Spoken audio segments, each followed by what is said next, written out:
नमस्कार, मैं त्रिलोकनाथ पांडे।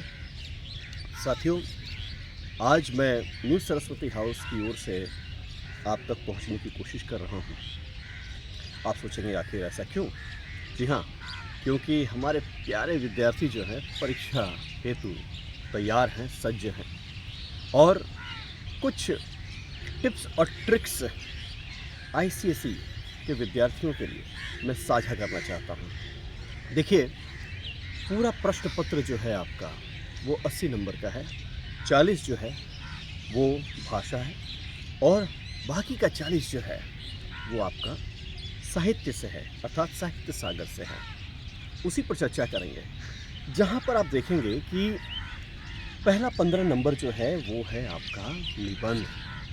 जब कभी भी आप निबंध लिखें, निबंध लिखते वक्त कुछ बातों पर ध्यान रखें। पहली बात तो यह है कि उसी निबंध को चुनें जिसके प्रति आप आश्वस्त हैं या जानते हो, अच्छी तरह से जानते हो। जब भी आप शुरू करें, कोई कविता का अंश ले लें या नहीं आता है तो स्वयं बना लें। जैसे मान लीजिए होली पर आ गई, है ना? एक विषय होली पर आ गया और आपको लिखना है, तो मैं अगर आपकी जगह होऊंगा तो क्या लिखूंगा? होली आई, रंग उड़ाती होली आई। इसी से मैं शुरुआत कर दूंगा, है ना? और साथ साथ में प्रस्तावना ज़रूर लिखूंगा, विषय विस्तार ज़रूर लिखूंगा, फिर उपसंहार लिखूंगा। विषय विस्तार जो होगा, विषय विस्तार के अंतर्गत आपको एक बात ध्यान में रखनी कि जब भी आप लिखें, लिखते वक्त उसके सब पार्ट्स भी होते हैं। जैसे बच्चों की होली, बड़ों की होली, बूढ़ों की होली। इस प्रकार से आप तैयार कर सकते हैं, है ना? और सोच समझ के लिखिएगा। 250 शब्दों में होता है और अपनी हैंडराइटिंग पे थोड़ा ध्यान दीजिएगा। सुलेख पर जितनी अच्छी तरह से आप लिखोगे, वो आँखें जो हैं उसी पर जम जाती हैं। किसकी? जो आपका पेपर करेक्ट करता है। अब बारी आती है पत्र की। प्रश्न ये होता है, मन में उठता है कि कितना समय दें निबंध में? 30 मिनट से ज़्यादा ना दें, है ना? पूरी कोशिश करें 30 मिनट के अंदर आपका निबंध तैयार हो जाए। Time division is very much important, इसको ध्यान में रखेंगे, है ना? टाइम मैनेजमेंट, जी हाँ, टाइम डिवीजन कीजिए, मैनेजमेंट कीजिए और सही माने में देखा जाए सफलता की ये कुंजी है। पत्र में 20 मिनट से ज़्यादा ना दें, है ना? पत्र में जो भी लिखेंगे बाईं ओर लिखेंगे, है ना? अगर आप प्रधानाचार्य को लिखते हैं तो आप लिखेंगे अपना पता में लिखेंगे आप परीक्षा भवन, है ना? क ख ग घ नगर। फिर उसके बाद एक पंक्ति छोड़ेंगे, दिनांक लिखेंगे, है ना? जैसे 6 फरवरी। उसके बाद जो है 2025, एक पंक्ति और छोड़ेंगे बीच में, फिर सेवा में कॉमा, उसके नीचे बाकी सारी चीज़ें सब लेफ्ट हैंड साइड। इसको भी 3 पैराग्राफ में लिखेंगे, ठीक है? मेरी बात ध्यान से सुनिएगा। अब बीच बीच में मुहावरे का इस्तेमाल ज़रूर करें, चाहे वो निबंध हो चाहे पत्र हो, जहाँ तक हो सके। जैसे मान लीजिए कि विद्यार्थी अगर अपने मित्र को लिखता है तो तुम्हारा पत्र मिले बहुत दिन हो गया, सोचा मैं ही श्री गणेश कर दूँ, उसे रेखांकित कर दें, है ना? क्योंकि मुहावरे हैं। इस प्रकार से आपको अंक मिलते हैं, ठीक है? तो ये रही बात पत्र की। पत्र जब भी लिखें सोच समझ के लिखें, शब्दों का चयन वही करें जिसके प्रति आप आश्वस्त हैं, you are very much sure about it, है ना? कठिन शब्दों का प्रयोग करना है तो उसके लिए आपको तैयारी भी करनी होती है ना? बात समझ में आ रही है? अब आते हैं व्याकरण, या फिर उससे पहले जो है आपका कॉम्प्रिहेंशन। आपको मालूम है आपको 15 मिनट दिया जाता है रीडिंग टाइम। जी हाँ, इसमें आपको करना यह है 5-7 मिनट में आप देख लीजिए आपको कौन से प्रश्न करने हैं। बाकी का जो 10 मिनट बचता है ना, वो पूरी की पूरी दृष्टि डालें आप किस पर? आप कॉम्प्रिहेंशन पर डालें।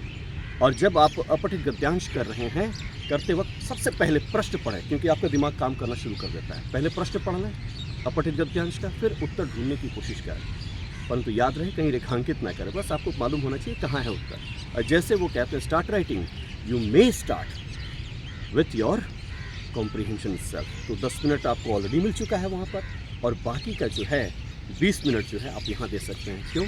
क्योंकि आपके 4 प्रश्न होंगे, है ना? 4 या 5, इस प्रकार से 2-2 नंबर के होंगे, तो आप आराम से इसको कर सकते हैं 5 प्रश्नों को, ठीक है? तो 5 प्रश्न है तो आप 5-5 मिनट दिए तो 5 चुके 20, या फिर 4 मिनट करके दीजिएगा तो 4-5 20 हो जाएगा। तो ये रहा टाइम मैनेजमेंट आपका कॉम्प्रिहेंशन का। उसके बाद जो है 8 नंबर जो है एमसीक्यू है। आपसे गुजारिश है कि व्याकरण को ना छोड़ें, क्योंकि बहुत बार हम लोग जाते हैं, देखते हैं जहाँ पर बच्चे जो हैं वो कॉम्प्रिहेंशन के बाद या फिर व्याकरण के बाद जब व्याकरण करते हैं तो व्याकरण में वो छोड़ देते हैं, सोचते हैं कि 8 नंबर का क्यों पढ़ें, MCQ है वही तुक्का मार लेंगे। ऐसा नहीं होता है, आपको तैयारी करनी पड़ती है। आपकी किताबें हैं, काउंसिल के द्वारा निर्धारित पुस्तकें हैं, उसको ज़रा ध्यान से देखें और उसका जो है उत्तर जो है पहले से या फिर पिछले वर्षों के प्रश्न जो हैं, प्रश्न पत्र, उस पर दृष्टि डालें किस प्रकार के प्रश्न आए हैं, तो आपका काम बहुत सरल हो जाएगा, है ना।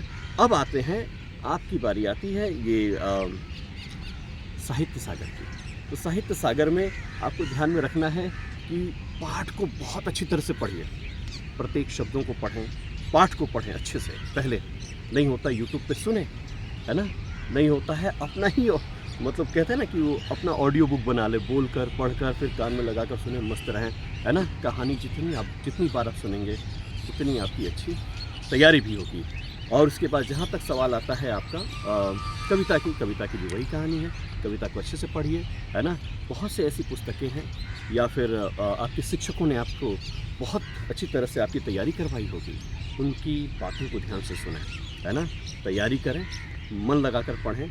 और टाइम मैनेजमेंट की बात जहाँ तक है आपकी क्वेश्चन आंसर्स में, तो आपके 4 प्रश्न होते हैं, है ना, 2-2 करके होते हैं और 3-3 करके होते हैं।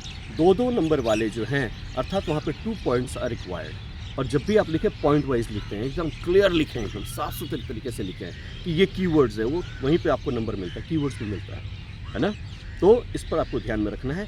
अगर 3 नंबर का है तो निश्चित तौर पे कहीं ना कहीं 6 पॉइंट मांगेंगे या फिर 3 पॉइंट मांगेंगे।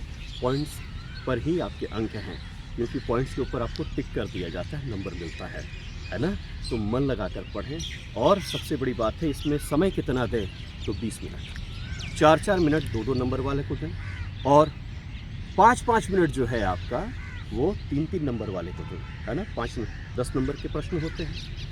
रेफरेंस टू कॉन्टेक्स्ट आपको कर रहे हैं 4, ठीक है, 4 करने हैं, परंतु सिर्फ 2 ही किताब से करने हैं। चाहे आप साहित्य सागर से करें, आप चाहें तो साहित्य सागर की कविता जो है, कविता से आप 2 प्रश्न कर सकते हैं, कहानी से 2 प्रश्न कर सकते हैं, या फिर कहानी से 1 प्रश्न कर सकते हैं, कविता से 3 कर सकते हैं, या फिर वैसे वर्षा, है ना। तो 3 कविता से 1 कहानी से, या फिर 3 कहानी से 1 कविता से, इस तरह से कर सकते हैं। या एकांकी है तो एकांकी संचय वगैरह है तो वैसे ही आप कर सकते हैं। कभी भी एक्स्ट्रा अटेम्प्ट करने की कोशिश ना करें। आपको समय जो है काउंसिल दिया है, सोच समझ के दिया है कि उतने में आपको करना है। हाँ, कभी कभार होता है कि आप उत्तर नहीं दे पा रहे हैं तो कुछ एक्स्ट्रा कर सकते हैं, if you are not sure. नहीं तो पूरा फोकस जो है, समय जो है, आप जो आपको आता है उसी पर दृष्टि गड़ाए रखें, तैयारी रखें, घबराएं नहीं। ICC की परीक्षा है, मस्त रहें, स्वस्थ रहें और हेल्दी खाएं, है ना। और टीवी से थोड़ी दूर रहें और स्क्रीन से भी दूर रहें। आपका ध्यान सिर्फ और सिर्फ पढ़ाई पर होनी चाहिए। न्यू सरस्वती हाउस की ओर से पुनः आप सभी को हार्दिक शुभकामनाएं। जितने भी साथी बैठ रहे हैं परीक्षा में, चाहे वो CBSE के हों, HS के हों, स्टेट बोर्ड के हों, ICC के हों, की फॉर्मूला जो है ना वो है मेहनत। अगर आपने मेहनत की तो उसकी रंगत आपके चेहरे पे दिखेगी और आपकी मार्कशीट में भी दिखेगी। तो इन्हीं शब्दों के साथ मैं विदा लेता हूँ। फिर होगी एक और मुलाकात के, या फिर यूँ कहूँ, जी हाँ, मुलाकात के साथ, और एक वीडियो के साथ ज़रूर मुलाकात होगी। फिर होगी मुलाकात। स्वस्थ रहें, मस्त रहें। नमस्कार, जय हिंद।